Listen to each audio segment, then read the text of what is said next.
Bonjour à tous, bienvenue dans notre Zoom aujourd'hui en compagnie de François Varroux. Bonjour monsieur. Bonjour. Bonjour.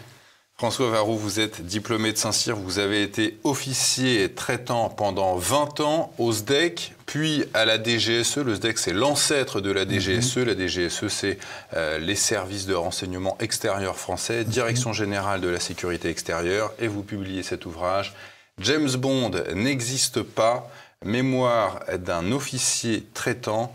Vous n'aimez pas d'ailleurs ce terme d'espion. Le terme exact en français, c'est officier traitant. Et d'ailleurs, vous en donnez une définition dans votre ouvrage, François Varroux. Un escroc élégamment habillé qui doit savoir mentir, tromper, voler et tricher. Mais c'est quoi les valeurs qui doivent animer un officier traitant en son fort intérieur? Tout d'abord, je crois que, et on l'apprend au cours de notre formation, nous devons faire preuve de beaucoup d'empathie. Si on veut manipuler une personne, le maître mot, c'est l'empathie, premièrement. Deuxièmement, on doit, si c'est possible, avoir été auparavant, avoir fait du théâtre. Parce que on se construit souvent une deuxième personne. C'était votre cas, vous aviez fait du théâtre dans votre jeunesse. D'ailleurs, je ne suis pas le seul à le dire. D'anciens directeurs de ce service l'ont déjà exprimé, ce phénomène finalement d'avoir fait du théâtre pour être un bon officier traitant. Parce que si vous faites l'avare, par exemple, dans une pièce de Molière, si vous voulez être applaudi, si vous êtes applaudi, c'est que vous avez été un bon officier, un bon comédien et un bon avare. Donc ça veut dire que vous êtes bien dédoublé, si on veut. Après, on parlera de schizophrénie, si vous voulez. Mais chez nous, la différence, c'est que il faut être bon. Quand on est sous couverture ou sous les gens, il faut être bon. Sauf qu'on n'est pas applaudi. Nous sommes des inconnus. On est des passe-partout. Voilà. C'est ça la grosse différence. Et alors vous parlez également de votre patriotisme et de votre sentiment de dignité dans votre carrière. Mais oui, mais ça c'est quand on est militaire, c'est pas nouveau. Je veux dire, c'est même notre façon d'être. Oui, ça c'est plus votre côté militaire qu'agent pour l'État. Tout à fait, oui. Mais pour moi, ça pose pas de problème. Je veux dire, ce côté patriotique. Puis mes parents, mon père était officier aussi. Il a fait Saint-Cyr. Mon grand-père, mon arrière-grand-père. J'ai aussi un fils qui est entré à l'école navale récemment. Enfin non, il a les mêmes galons que moi. Il est capitaine de vaisseau. Bon, et j'ai un neveu également qui vient de l'entrée aussi à l'école navale. Donc nous sommes baignés dans une culture militaire, on va dire, donc patriotique, qui est pour nous naturelle.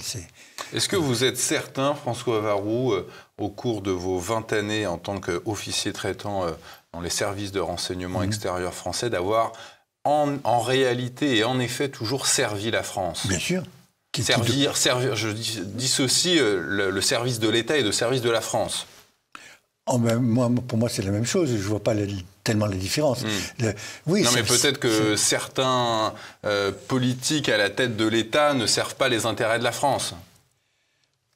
C'est-à-dire qu'en tant que militaire, je n'ai jamais fait de politique, on va dire, de terrain.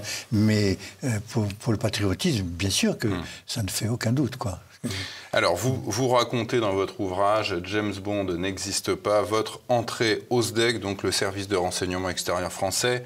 Comment est-ce que vous avez été préparé à l'expérience du terrain? Le terrain qui est propre à l'officier traitant. Oui. Eh bien, j'ai été préparé au cours d'une formation d'une année à la DGSE. Enfin, au SDEC à l'époque, on va dire la centrale pour simplifier. Eh bien, oui, on apprend d'abord à, si on ne l'avait déjà, à augmenter notre empathie, parce que ça, j'en ai parlé tout à l'heure, il faut aimer le genre humain, si je veux dire, pour pouvoir le manipuler d'abord. Donc, pour le manipuler, il faut le comprendre.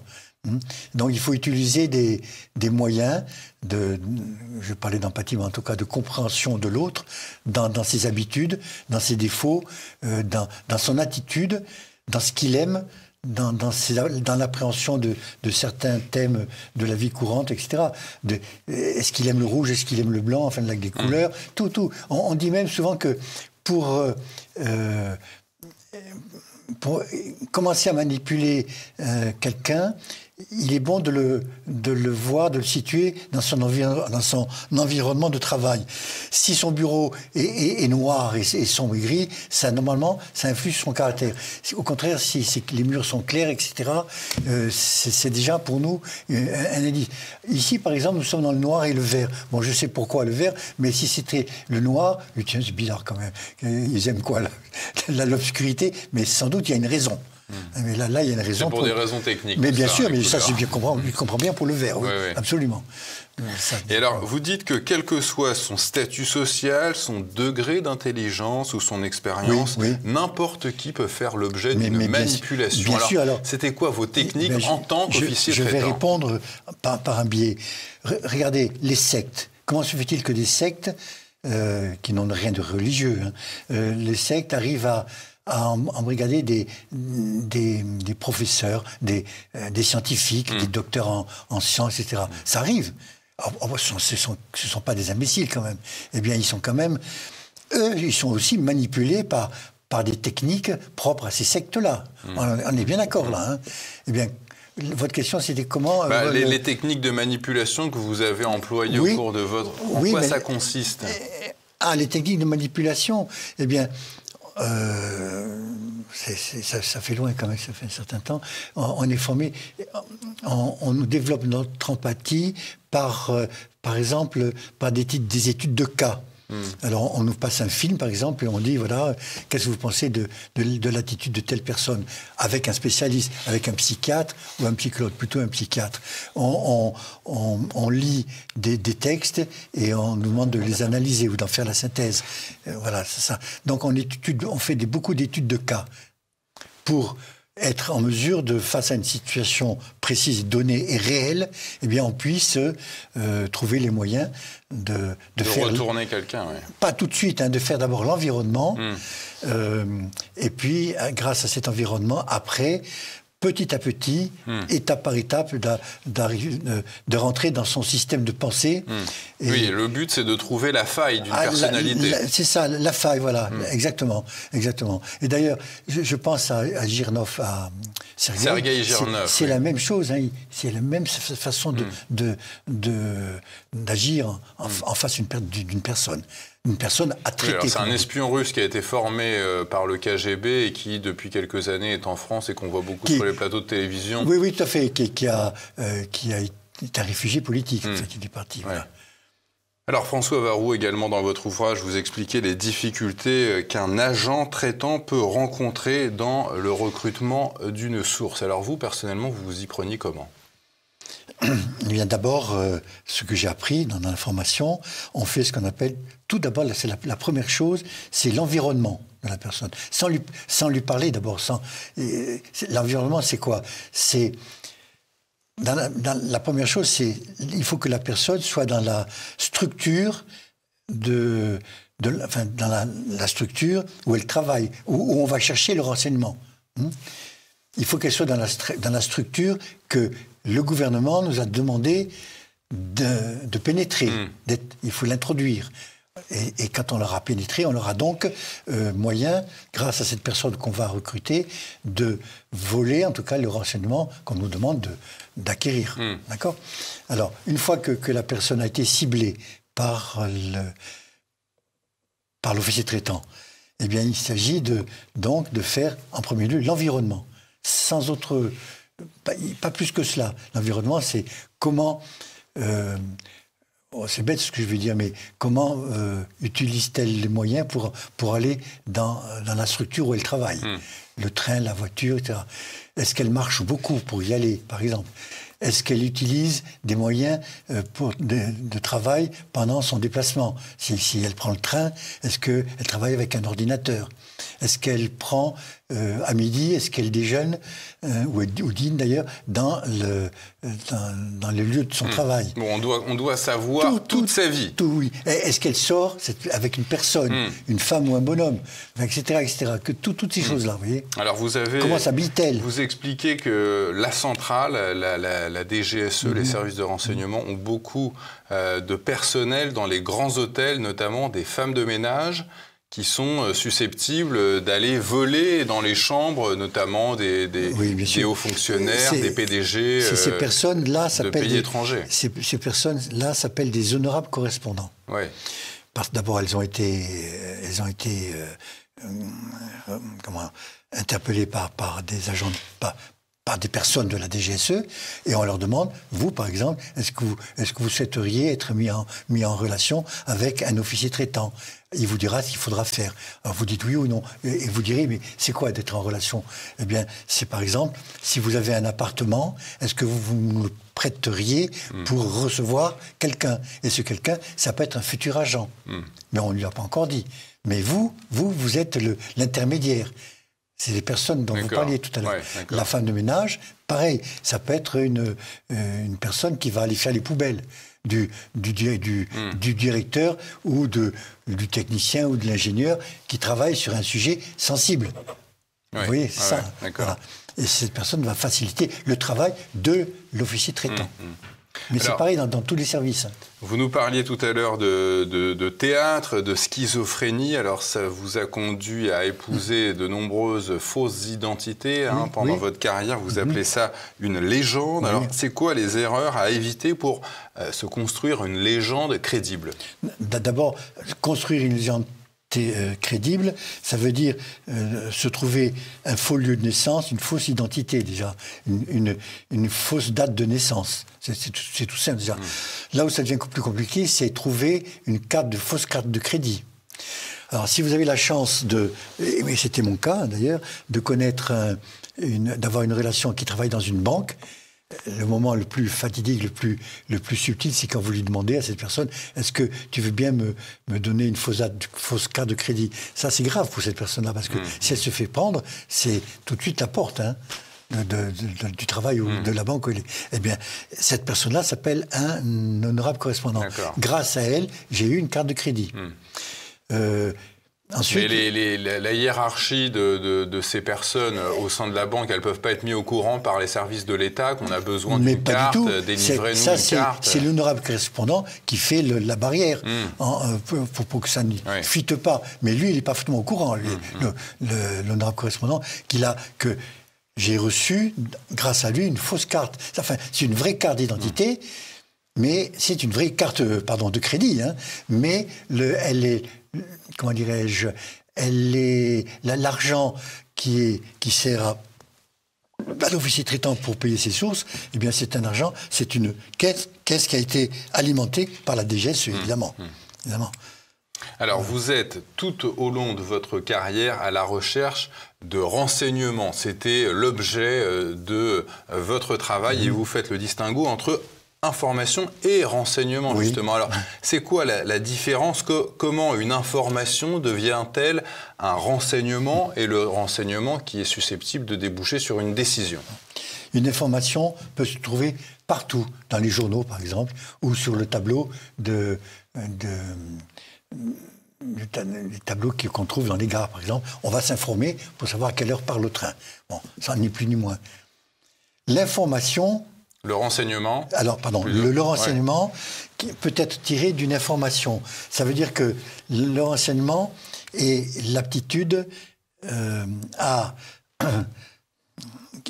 Comment dirais-je? Je cherche les mots parce que c'est assez subtil. Le renseignement est une somme d'informations qui a été triée, qui a été élaborée, qui a été synthétisée par des spécialistes. Et recoupée. Voilà, recoupé surtout, pas d'autres informations. Et cela devient donc un renseignement subtil quand même, quand tout ça a été fait. Il faut que ça soit fiable. Voilà, très fiable. Et là, ça devient du renseignement. Et quand un chef doit prendre une décision, on ne va pas lui donner des informations.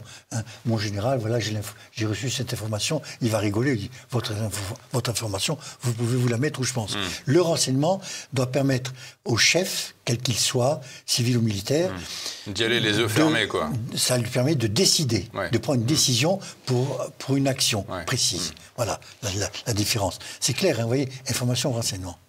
Alors, vous avez été en poste dans différents endroits. C'est notamment le cas de l'Éthiopie entre 83 et 86. Voilà, le Pakistan, voilà. Donc ça, c'est un terrain assez hostile. Hein. Ici, en préparant cette interview, vous avez eu peur. Déjà en Éthiopie, vous avez eu peur pour votre vie. Comment vos services, comment votre hiérarchie décide d'envoyer un de ses officiers traitants dans un terrain hostile? Comment on évalue le psychisme? Je ne peux pas vous répondre, je ne sais pas, curieusement. Mais si j'ai été désigné pour ces pays-là, eh bien, ça a été le résultat d'études faites par des spécialistes, en particulier des psychiatres, par exemple, qui donnent des avis tout le temps. Hein. Si vous êtes bien qui vous cernent. Et on ne le sait pas en général. Ouais. D'ailleurs, avant d'entrer dans la GSE, à la centrale, pendant 6 mois, j'ai été soumis, sans le savoir, à des contrôles, très certainement. En tout cas, on est allé chercher dans ma famille, mes parents, mes grands-parents, peut-être mes arrière-grands-parents, est-ce qu'un jour ou l'autre, j'ai pas eu des contacts avec l'ennemi potentiel? C'était mon ami Sergueï Girnov, par exemple. On est devenus amis, forcément. Mais à l'époque, c'était vraiment... Si on avait eu un contact quelconque avec quelqu'un avec un communiste, par exemple, eh bien, on ne pouvait pas rentrer. Parce que là, il y avait problème. Alors, ça vous est jamais arrivé au cours de votre carrière, mais qu'est-ce qui arrive à un officier traitant qui se fait interpeller à l'étranger et qui se fait renvoyer dans son pays? J'espère qu'il peut se faire renvoyer dans son pays à ce moment-là. Il quitte la centrale, obligé. Il est renvoyé. Ah oui, il est renvoyé. Donc là, il n'y a pas le statut de la fonction publique, là. Si c'est un ancien militaire, il retourne en régiment. Dans l'armée, sans problème. Hein. Si c'est un civil, je ne sais pas trop quoi vous dire. Il y a certainement, il doit y avoir des cas de... Peut-être des cas de conscience, je ne sais pas. Alors, vous êtes allé aussi au Pakistan, ça c'était au début des années 90, et vous collaboriez donc avec les services de renseignement du pays. L'ISI. Exactement, pour surveiller l'Afghanistan avec l'entourage du commandant Massoud. Non, c'était 10 juin, ça n'avait rien à voir, ça.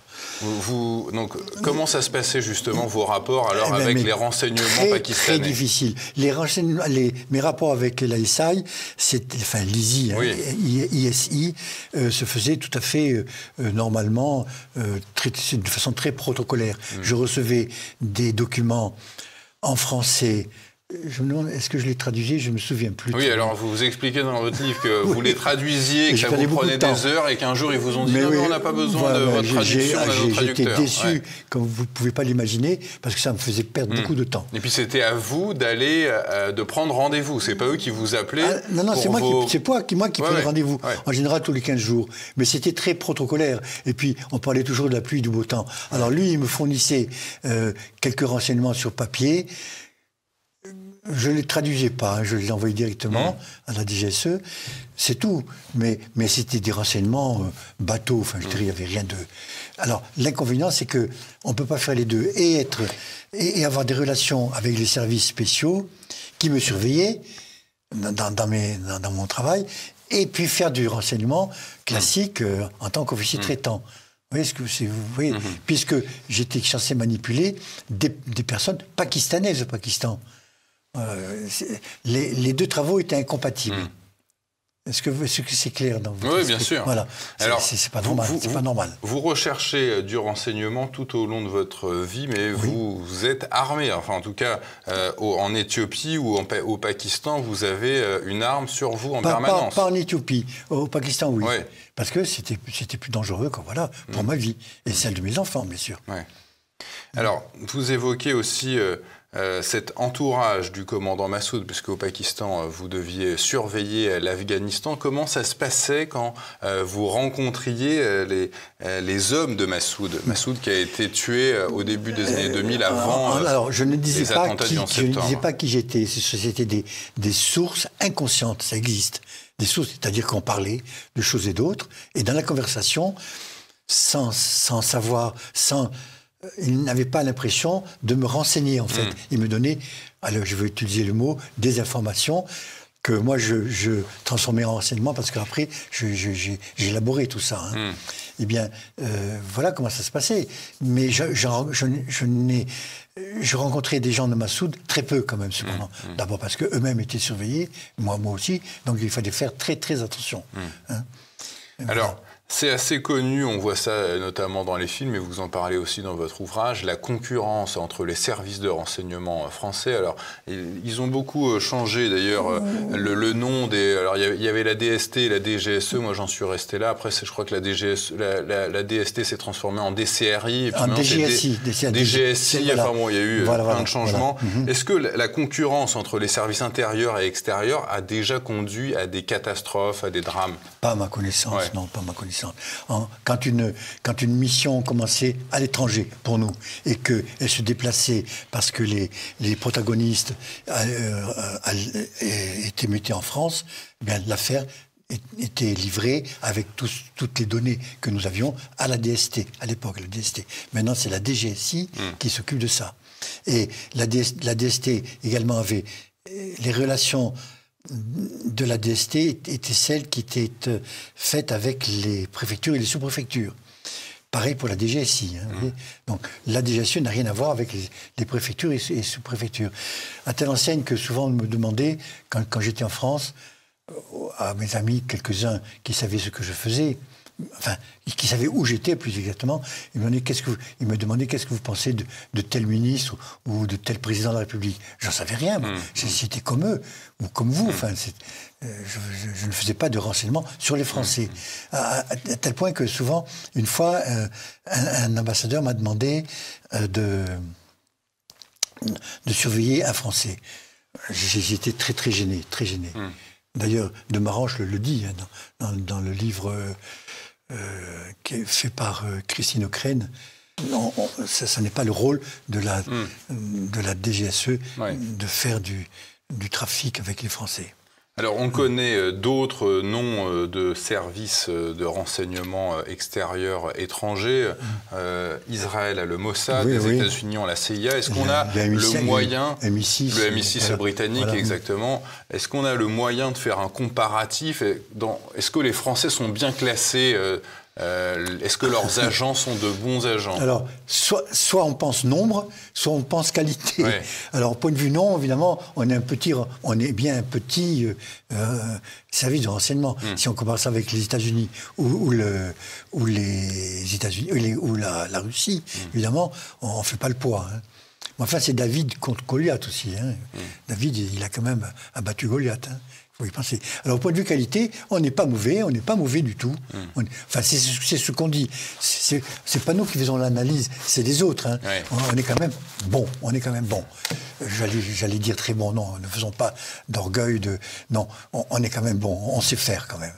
Alors, il n'y a pas de doute. On peut terminer par cette citation en substance de cet ancien patron de la DGSE, c'était Alexandre de Marange, que vous avez connu déjà en 86. Il vous disait que la Troisième Guerre mondiale avait déjà commencé et depuis de nombreuses années et qu'elle n'avait pas les apparences des guerres classiques. Alors c'est quoi? Est-ouest, c'est l'antagonisme dont je parlais tout à l'heure. C'est l'antagonisme Est-Ouest qui s'est transformé en antagonisme Sud-Nord. Ouais. Est-ce que vous n'avez pas l'impression que cette guerre en Ukraine, elle réactive cet antagonisme Est-Ouest? Un peu, mais on ne fait plus ce parallèle. Entre l'OTAN et la Russie. Oui, bien sûr, mais à mon avis, c'est passager, ça. Le problème, c'est que si cette guerre mondiale dont parlait Alexandre de Marange s'étend à la Chine, alors le problème, ça serait l'antagonisme Chine.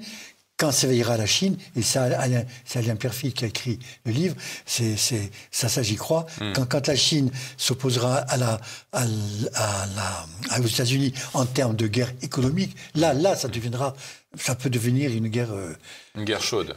Très chaude. D'ailleurs, il y a Taïwan qui est en ce moment qui se remue. Enfin, ce sont des indices, moi je trouve, qui sont importants. Il faut faire très attention, beaucoup plus que l'indice de la Corée du Nord, par exemple, avec la Corée du Sud. La Corée du Nord, à mon avis, ne fait pas le poids. Hein. Enfin, moi, c'est ce que je pense. Mais... James Bond n'existe pas, c'est donc le titre de votre ouvrage. François Varroux, à retrouver sur la boutique officielle de TV Liberté. Merci à vous, monsieur, d'être venu sur TV Liberté. Je vous en prie.